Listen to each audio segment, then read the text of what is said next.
사막을 향해 가는 노인을 보며 깨달았습니다. 그는 지금부터 미래를 향해 가고 있다. 언제 도착할지는 신만이 안다. 인살라. 신의 뜻대로. 저는 그때 처음으로 시간은 지금부터 미래를 향해 간다는 것을 알게 되었습니다. 그때까지의 짧은 삶은 진정한 삶이었는지 의문이 들었습니다.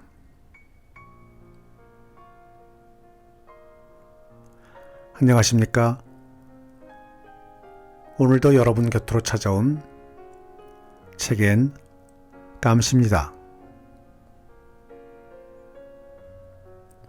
오늘 작품은 시모주 아키코 작가의 나이 따이 잊고 살랍니다 라는 작품을 가지고 나왔습니다. 이터 출판사에서 출간됐고요. 권영선님이 옮기셨습니다.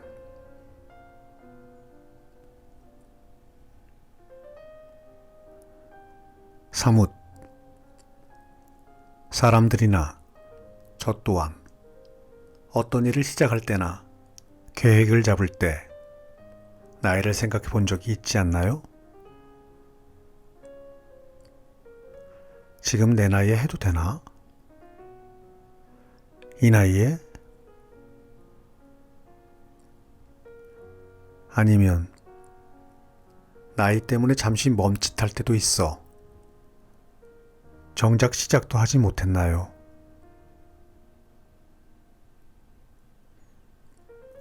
작가는 지금부터라도 그런 편견들을 잠시 접어두고 살자고 합니다. 누구에게나 가능한 것은 아니지만 누구나 할 수 있는 것일지도 모른다고 작가는 말합니다. 자, 그러면 지금부터 본문의 몇 부분을 낭독하겠습니다.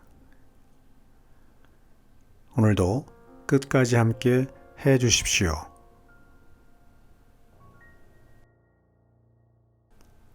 나이 들었다고 자포자기 할 필요 없잖아.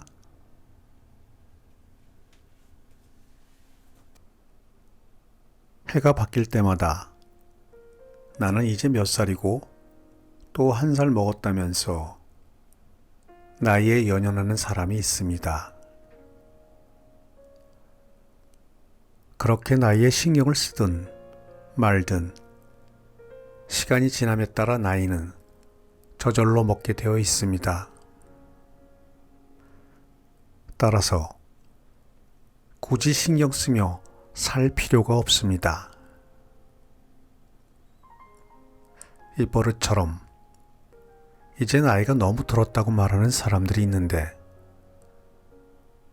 그 말 속에는 인생을 체념하는 심정이 내포되어 있습니다. 나는 이제 나이 들었으니까. 그 뒤에 나오는 말은 대부분 어쩔 수 없지. 무언가를 시작하는 건 너무 늦었어. 아무것도 하고 싶지 않아와 같은 부정적인 말입니다. 그런 말을 입버릇처럼 내뱉는 사람은 결코 매력적으로 보이지 않습니다. 그렇게 자포자기하는 것만큼 바보 같은 일도 없습니다. 나이를 핑계로 모든 것을 포기하는 사람은 자신에게 있는 가능성의 싹을 잘라버리는 것과 같습니다. 그런 사람에게 갑자기 기적이 일어나거나 행운이 따르는 일은 절대 없습니다. 항상 자기 자신에게 기대감을 가져야 합니다.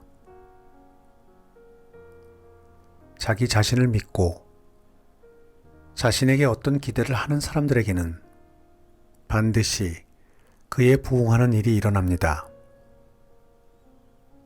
왜냐하면 자기도 모르는 사이에 조금씩 노력을 하다 그 결과가 축적되어 어느 날 결실을 맺기 때문입니다. 나는 이제 나이 들었으니까 라는 말을 변명처럼 내뱉는 사람은 그 말을 입 밖으로 꺼낼 때마다 점점 매력이 떨어질 것입니다. 시험 삼아 거울을 손에 들고 나는 이제 나이 들었으니까 라고 말해 보십시오. 아마도 실제 나이보다 몇 살은 더 늙어 보일 것입니다. 나는 이제 나이 들었으니까 라고 말할 때마다 거울 속의 자신이 복수를 해옵니다. 그러다 보면 점점 침울해져서 끝도 없는 나락에 빠져버릴 것입니다. 이럴 때에는 그 누구도 손을 내밀어 줄 수 없습니다.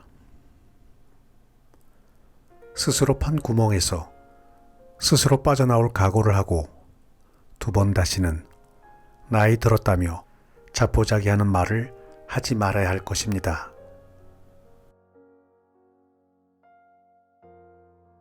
나이가 들어도 사고방식은 변하지 않는다. 저는 나이에 너무 얽매이는 젊은 여성들이 안쓰럽기 그지없었습니다. 그래서 나이에 너무 연연하지 않고 자신의 인생을 살아갔으면 하는 바람을 담아 책을 한 권 펴내기로 마음먹었습니다. 제목은 꺼져버려 결혼 정년기. 직접적이고 이해하기 쉬운 타이틀이라고 생각했는데 출판 직전에 클레임이 들어왔습니다. 출판사 대표가 품위가 없다며 제지를 했던 것입니다. 저는 납득할 수가 없었습니다. 나이에 얽매이는 당시의 여성들에게 강한 울림을 주는 표현이라고 생각했기 때문입니다. 결국 편집자와 상의 끝에 제목을 바꿨지만 어정쩡한 표현에 책은 잘 팔리지 않았습니다. 꺼져버려 결혼 정년기 대신 붙여진 제목에는 자발적 정년기 추천이라는 부제목이 붙었습니다. 그리고 띠지에는 이렇게 적혀 있었습니다.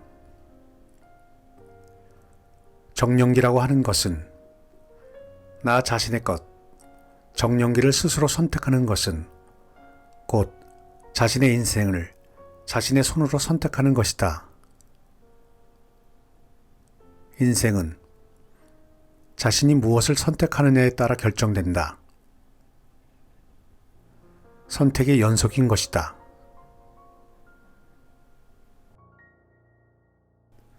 그 소중한 선택을 어째서 다른 사람에게 맡기려 하는가? 남에게 기대지 않고 자신의 생각대로 선택하기 위해서는 여러 가지 개념이나 상식으로부터 자유로워지지 않으면 안 된다. 제가 결혼을 한 것은 36살 때였습니다. 따라서 36살이 저의 결혼 정년기였던 것입니다. 결혼하는 나이는 사람마다 달라도 전혀 문제가 안 됩니다. 결혼할 나이를 강요하는 것은 그 사람을 어떤 틀 안에 가두는 것이나 마찬가지입니다.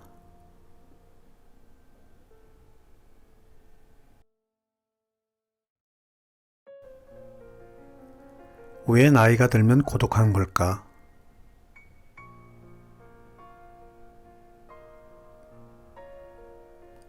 샬롯 램플링이란 여배우가 있었습니다.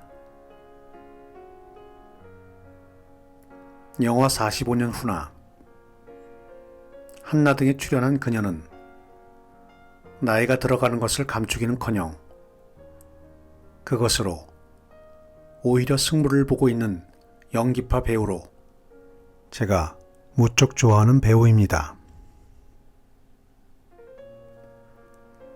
45년 후는 결혼 45주년을 앞둔 부부에게 일어난 어떤 사건을 주제로 하고 있습니다.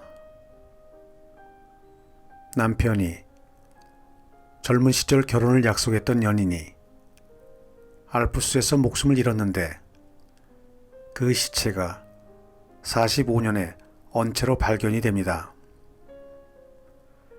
그 사실을 알게 된 남편의 모습을 보고 그의 마음이 자신에게서 멀어져 더 이상 함께 살 수 없다고 생각한 아내가 결혼 45주년 기념 파티가 끝나자마자 혼자서 살아갈 결심을 한다는 내용입니다. 스토리도 그녀의 연기도 훌륭한 영화입니다. 아니나 다를까 그녀는 여러 영화제에서 연기상을 독차지했습니다.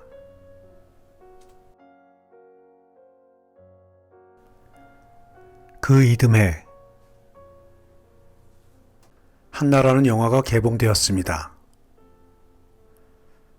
나이든 여성이 홀로서기를 한다는 주제는 45년 후와 비슷했지만 이 영화는 램플링이 연기한 한나라는 여성이 스크린에 계속 나오고 범죄를 저질러 교도소에 수감된 남편은 이따금씩 등장하는 무거운 내용입니다.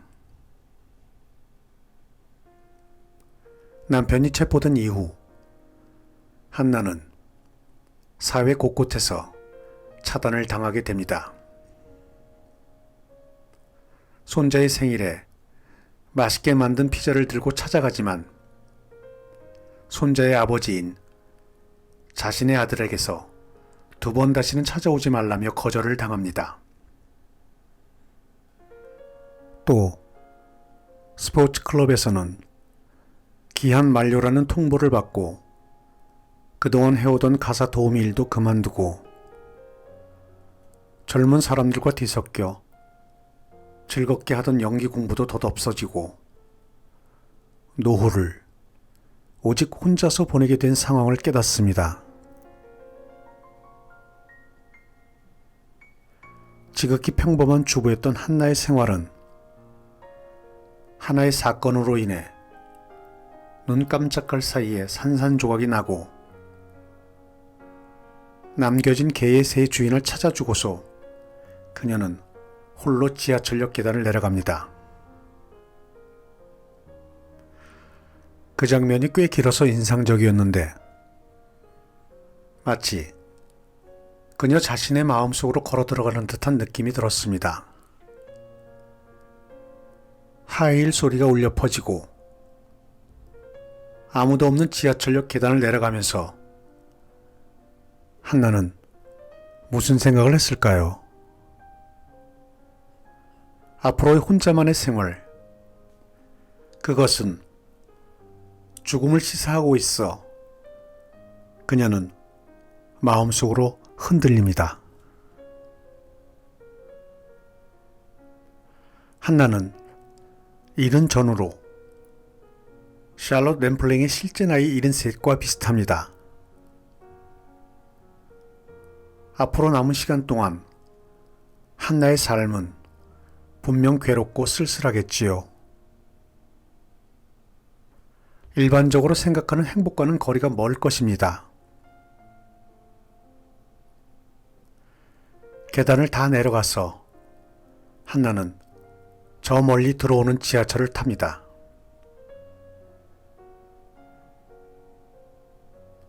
즉, 한나는 고독을 맞이할 각오를 하게 된 것입니다.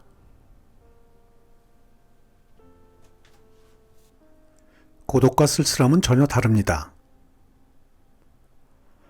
쓸쓸함은 감정입니다. 그리고 고독은 혼자서 살아갈 각오입니다. 누구에게도 부담을 주지 않는 자유를 길동무 삼아 한낱 그녀 자신의 길을 발견한 것입니다. 그 첫걸음을 암시하면서 영화는 끝이 납니다.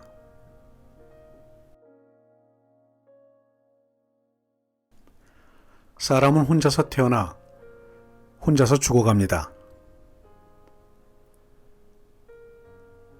이 세상에서 일어나는 모든 현상은 죽음을 향해 가는 과정에 불과합니다. 그것을 받아들이면서 나아가는 것, 그것이 나이를 들어가는 것입니다. 고독으로부터 도망치려 하면 오히려 막다른 길에 몰릴 뿐입니다. 다가오는 것을 거부하지 않고 떠나가는 것을 뒤쫓지 않으며 좋은 것도 나쁜 것도 받아들일 수밖에 없습니다. 그것이 나이를 먹어가는 것입니다. 잔혹하다면 잔혹할 수 있지만 혼자만의 자유를 마음껏 만끽한다면 인생의 새로운 길이 열릴 가능성은 충분히 있습니다. 저는 저의 일생 중에서 지금이 가장 자유롭습니다. 누군가를 신경 쓸 필요도 없고 느긋하게 죽음에 이르기까지의 시간을 즐기기로 했기 때문입니다.